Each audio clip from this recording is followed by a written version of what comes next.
Do you struggle with recovery or being able to bounce back during a tournament? The most successful athletes are able to sustain their performance for longer because of their recovery. Be sure to subscribe, like, and comment any of the techniques you use to recover or anything else you'd like to see from us. So now we're going to go over the top 5 recovery techniques for all positions and not just pitchers to help keep you at the top of your game. So you're probably thinking that the first thing we're going to be talking about is icing. And I was the queen of icing. I would have all the ice bags, take ice baths before or after the games.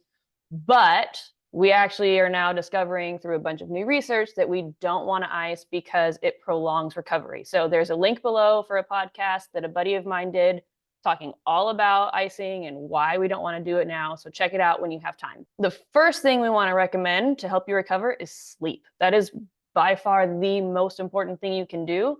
And so we want to first make sure that we're getting enough sleep, right? Adolescents should be getting 9 to 10 hours of sleep a night. And I know that's probably not realistic, but the more you can get, the better. And then secondly, we want to make sure that we're having good quality sleep. So make sure that your room is dark enough. Make sure that the sound levels are what you need to have the best sleep. So for me, I have to sleep with earplugs because I need it to be completely silent. And then the last thing is to really have a consistent schedule. So make sure you're going to bed within about an hour of your normal bedtime every night and wake up around the same time every day if possible, because it helps set your circadian rhythm, which helps you recover that much better and that much faster. And I just want to note too that any type of recovery that you do, that we're going to get into as well, but any type of recovery that you do is not going to be beneficial if you're not getting sleep. Or we're going to talk about it later, but something that one of my strength coaches had said was eat, sleep, hydrate. So if you don't get those 3 things in and you're doing all these other types of recovery, you're not going to recover because you're not even getting your basic human functioning needs in. So I'm going to get into a little bit more of the mobility and foam rolling, that kind of recovery. So it doesn't matter what time it is. I think that you should get it in. So even if you don't want to do it at OU, it didn't matter what time we got back from traveling. It didn't matter what time our game ended. It didn't matter how early in the morning, whatever, we always did our mobility. There are times, yes, we did not want to. We absolutely complained about it, but it definitely pays off, and that's why they had us do it. So again, doesn't matter what time, but there's different apps, there's different resources for different kinds of mobility. So actually, both me and Coach Thor use the Ready State app. It's a great mobility app, and you can adjust like how long you have. So if you're in a rush and you only have 10 minutes, you can adjust all of that. So great app, highly recommend. And then just finding time to roll out either with a foam roller or with a lacrosse ball, something that I like to do. So with rolling out and foam rolling, there's days where, you can just sit on it, lay on it, and just feel the muscles, whatever, relax. But other times, something that I learned from TB12 was movement when you're rolling out, and not like slow movement. Like if I was rolling out my forearm, I'm moving like along like this. So this is like the ball. I'm like moving it here, moving my wrist so that I'm hitting all of the spots, not just when it's stuck in one position, but every kind of angle that lacrosse ball or that whatever you're using is getting to all the spots. So that helped me with a lot of arm pain, soreness, all of that. So definitely recommend. The big thing is you have to listen to your body, because sometimes your body needs movement and sometimes your body just needs to stay there. And so you just have to learn to listen to your body. And then, like Nicole already alluded to, eat, sleep, hydrate. So now we were going to talk about diet.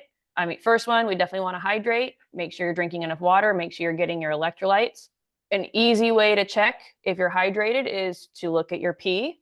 And if it's the color of lemonade or a little bit lighter, then you're plenty hydrated. If it looks like apple juice, get some water in your body. The other thing, like now going into diet, we want to make sure we're getting enough carbs. We really want to make sure we're getting enough protein. That's where a lot of my athletes are lacking in their diet. So general rule of thumb is you want 1 gram of protein per pound of body weight. So for me, I need about 140 grams of protein per day. And I want to make sure that I'm spreading that out evenly throughout the day to really keep my body fueled to the best of my ability. So we don't want to get really, really low on our protein and then stack it all up in one meal. Evenly spaced out throughout the day is really going to help optimize your utilization of protein. As Christina just covered, basically the basics of recovery, eat, sleep, hydrate. I'm going to talk a little bit more about other forms of active recovery. So, if you have an off day or if you're taking an off day, things like going on a walk, yoga, stretching, swimming, biking, just some kind of movement Obviously, it's fun and relaxing to sit in bed all day. I've done that. It's great. But, sometimes you do need to get up and move around because if you're just sitting around all day, it can slow your recovery down. And we're trying to get recovered and back to ourself again as quick as we can. So, sitting there, yes, it's great, but it's not going to help speed that up. Really, the last one, and I encourage everybody to do their research on this, is creatine. It's probably the most studied supplement out there, maybe second to caffeine. And there's just so many positive benefits to being on creatine. Now they're showing that it helps a lot with post-concussion protocols and helping your brain heal a little bit faster.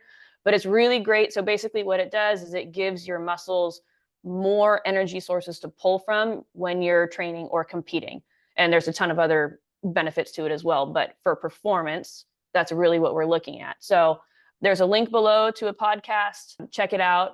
They talk all about creatine and the benefits, not just for youth athletes, but for everybody. It's really one of those supplements that everybody should be on. So these are all self-recovery techniques that you can do to help yourself, but there's also things like wearables. Like I wear an Oura ring that tracks my sleep and my fitness. That's made a huge difference. I've been able to figure out different things that help me sleep better, things that hurt my sleep. And so I feel much better now that I've kind of discovered this over the last couple of years.